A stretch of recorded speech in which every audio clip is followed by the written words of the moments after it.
You guys wanted this.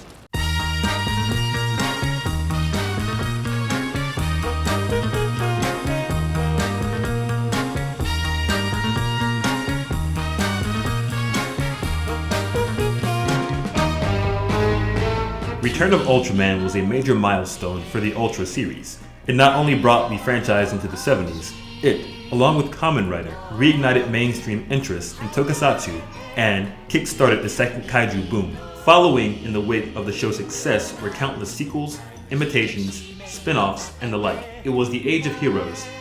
For you Evangelion fans, Return of Ultraman is one of the biggest influences on Hideki Go and his magnum opus, Neon Genesis Evangelion. But that and Anno's University fan film will be discussed another day. For you lore fans, Return of Ultraman is where Ultraman and Ultra 7 were retroactively merged into a single continuity, allowing previously standalone heroes to interact with each other, a move the series would get a lot of mileage out of going forward. But enough about the show's legacy, let's discuss the show itself.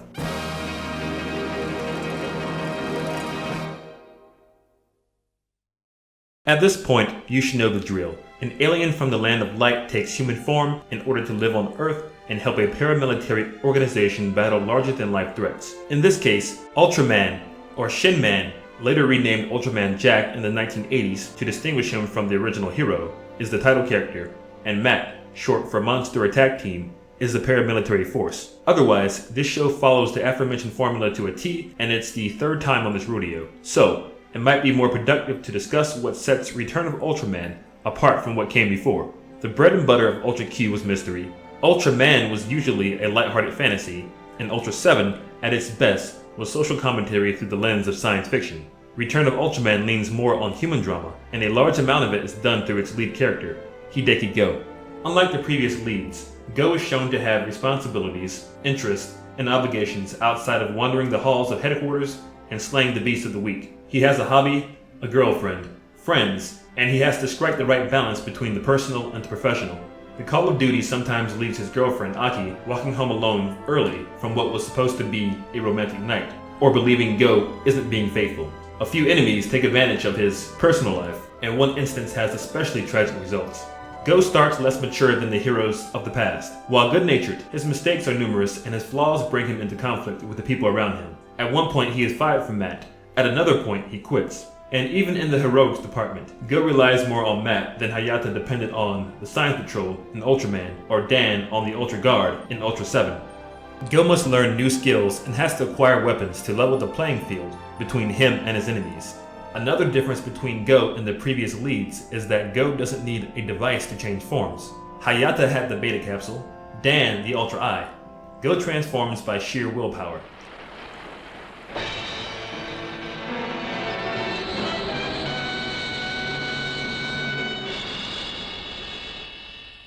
But Go can be denied access to his power if the situation doesn't absolutely demand it, or he isn't using his power for the right reasons. Basically, he goes through a lot, and once reaching the finale, Go isn't the same person the viewer first met. His experiences have matured him. But the personal approach doesn't end with Go. The series spends a sizable chunk of its runtime exploring the lives of people living in a world overrun by monsters. And it has a little real-world commentary sprinkled in for good measure. The severe environmental crisis of the time is raised in a few different ways. Multiple episodes center on children dealing with neglect, abuse, or abandonment. A major part of another episode focuses on a MAT member being forced to face an unpleasant family wartime secret. And there's an amusing episode about Go preparing a shy boxer for the final fight of their career. Said fight is used as an excuse for the boxer to propose to the person he admires. But matters are complicated once it's discovered the boxer has his eyes on Go's girl. On to the defense team. Matt doesn't leave as much of an impression as the Science Patrol or Ultra Guard. However, what the show does with the team helps to redeem this flaw. The members of Matt sometimes fight amongst themselves, lose their original captain, and a few times face disbandment should they not succeed. All things the show's creative team likely related to. Apparently the last few non-Ultra shows did not perform well, and E.J. Tsuburaya, master of Japanese special effects, died in 1970, leaving the future of Tsuburaya Productions in doubt. Whether the studio would sink or swim depended on whatever proper production came next. And I say proper production because there is something between Ultra 7 and Return of Ultraman, though that's a story for another time. Anyway, While it needed adjustments over the course of its run, Return of Ultraman was a hit that guaranteed its studio and series a future. Now, back to the show. Compared to its predecessors, Return of Ultraman has more of a cinematic flair right from the start.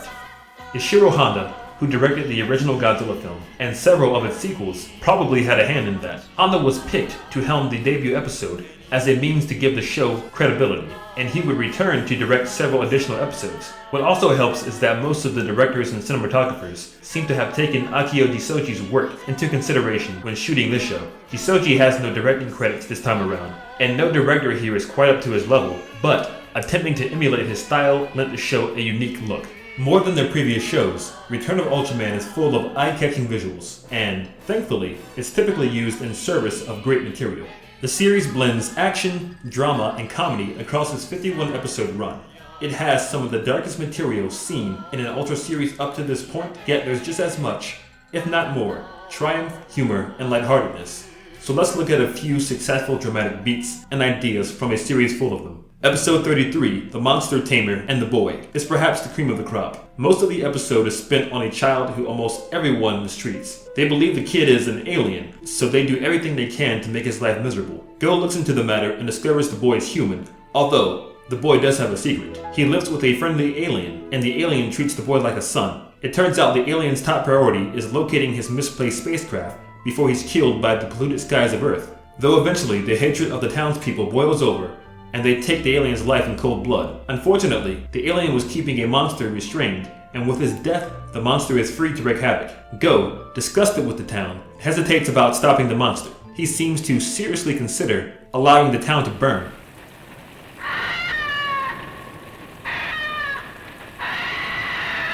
Go! Wakaran no ka?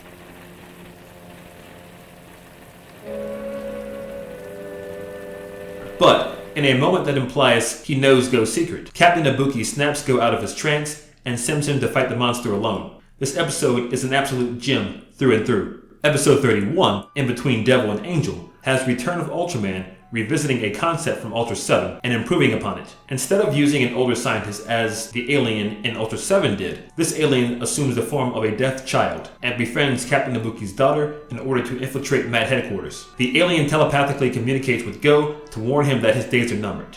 The next time Go transformed into Ultraman to save the day, he would die. A simple, unnerving threat. It completely drives Go over the edge and results in moments like this. Go! いい加減にするんだな。子供の首など絞めてどうするつもりなんだ。子供ではありません。あいつは宇宙人です。宇宙人か。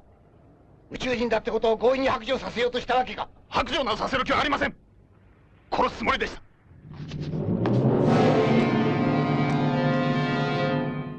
As the alien points out himself, who would believe something so outlandish about a disabled child?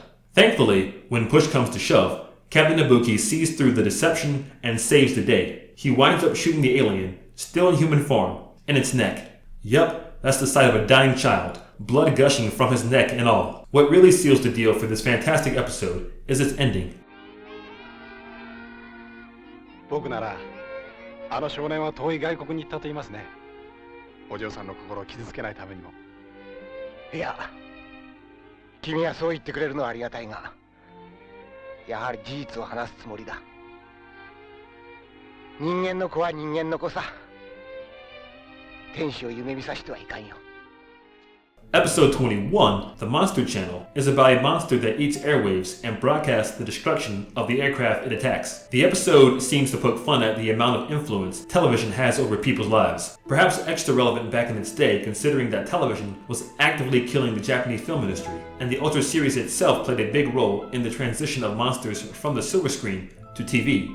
But I digress. Matt is conscious about their performance because they know countless viewers might be watching. A grandmother is unfazed by the real violence happening on her screen, more interested in getting back to the soap opera she was watching before it was interrupted by the monster's broadcast. Episode 48, We'll Take Earth, is an example of how humorous the show can be. Hostile aliens release a biological weapon on Earth that makes hardworking people lazy and lazy people hardworking. Most of the population catches the virus and gives up, leaving fewer and fewer people to keep the country afloat. Eventually, even Matt is down for the count, and the alien behind the spread moves in to conquer the weakened nation. Saving the day is left to the formerly laziest kid in town and a compromised Go, and it's a delight to watch.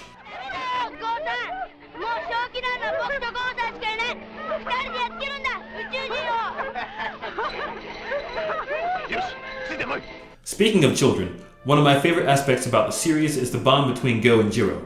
A hero mentoring a younger character was something the original Ultraman toyed with in Hayata and Hoshino, though never truly let blossom. That idea was revisited here to greater effect. Both are more fully developed characters. Go, the imperfect hero figuring his life out, and Jiro, the cheeky youth who looks up to him. They share a believable chemistry that gets further enhanced by the death of Jiro's family and Go's decision to raise Jiro as his brother. Go doesn't have all the answers, and the new responsibility proves challenging, but he does his best to do right by Jiro, and it's their bond that sells the final minutes of this series, and it's my favorite ending to one of these shows yet. Episode 19, The Invisible Giant Monster from Outer Space, is an excellent example of their relationship in action. In this episode, Matt fails to defeat a monster. It's a failure that hits harder than usual because 1, it's a monster that injured Jiro, and 2, Go promised he would defeat this monster promptly. Having disappointed Jiro once, Go settles with never promising Jiro anything again. He feels it's the best way to avoid letting Jiro down in the future. But Ken pulls Go aside to scold him. He tells him that indecisiveness and fear of failure will never get him anywhere, and more importantly, explains how Jiro looks up to Go, and that he was not setting a good example by settling for such a weak solution. The scene climaxes with Go demonstrating newfound resolve. 俺やります。もう一度やってみます。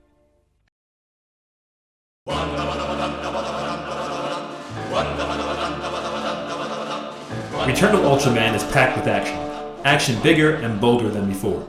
Once again, the spectacle often rivals and surpasses their cinematic counterparts. If Ultraman, or Ultra 7, wasn't already enough of an argument, Return of Ultraman cements early Super Riot Productions as the masters of tokusatsu, at least until Shinji Higuchi made his debut decades later with the 90s Gamera trilogy. More than ever before, the composition of shots are fantastically inspired as battles are framed from the perspective of intricate miniatures. Ultra 7 started spicing up fight scenes with rain, wind, and snow, and that is continued here with greater consistency and variety.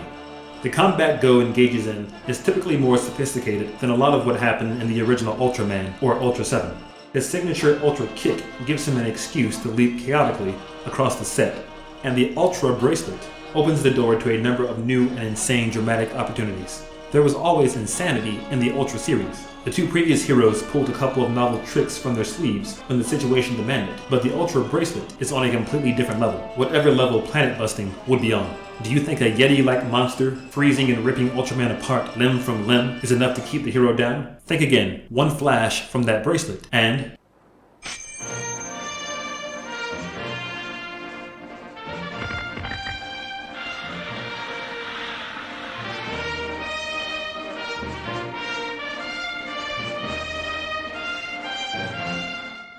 in most cases this would be cheap, but here it's so absurdly entertaining, it's hard not to forgive. Anyway, here's a closer look at other interesting sequences. The fights split between episodes 5 and 6 have the most striking imagery of any Ultra series fight up to this point. The monster Twin Tail uses its whips to keep Ultraman on the ropes, and it's immediately evident Ultraman is in for it when another monster rises from the depths. The shot from the perspective of a bridge is amazing.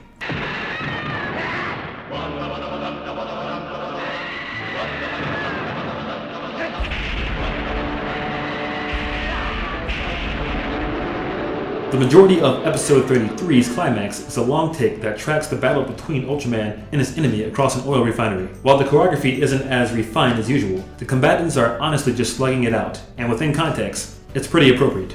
Ultraman is frustrated and taking that frustration out on his opponent. The set is engulfed in wind and rain. Detailed miniatures, explosions, and flames dominate the foreground, and the fight makes excellent use of the matte theme. Episode 35, Cruel, Light Monster Prisma, manages wonderfully creative feats with light, some of it recalling 2001: A Space Odyssey.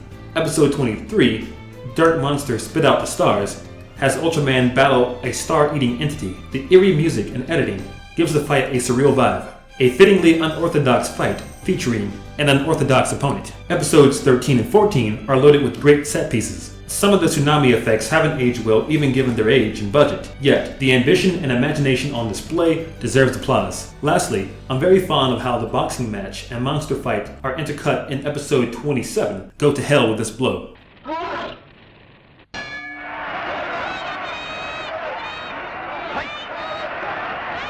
Again, pretty fun stuff. Be warned, along with it taking time for the show to consistently get going, the last dozen or so episodes can be very uneven. That is not to say that those episodes are bad, though it does leave the show to kind of fizzle out, instead of ending on the genre-transcending high note its material suggests it should have. Perhaps a trade-off of it being longer than its predecessors. Still, even the lesser episodes usually have their redeeming factors. One final criticism concerns the aliens and monsters. Toru Narita was the man responsible for many of the beasts and machines of Ultra Q, Ultraman, and Ultra 7. Not everything he made was gold or translated to the screen well, yet it's mostly his work that has endured through the ages as the most iconic designs of the Ultra series. Narita isn't involved here, and his presence is sorely missed. Yes, Return of Ultraman has some fantastic new creatures, but it also has quite a few misses. There are several truly ill-fitting creatures that make it difficult to take the show seriously at times. It doesn't ruin the show, though it could be a barrier to entry for people undecided about watching.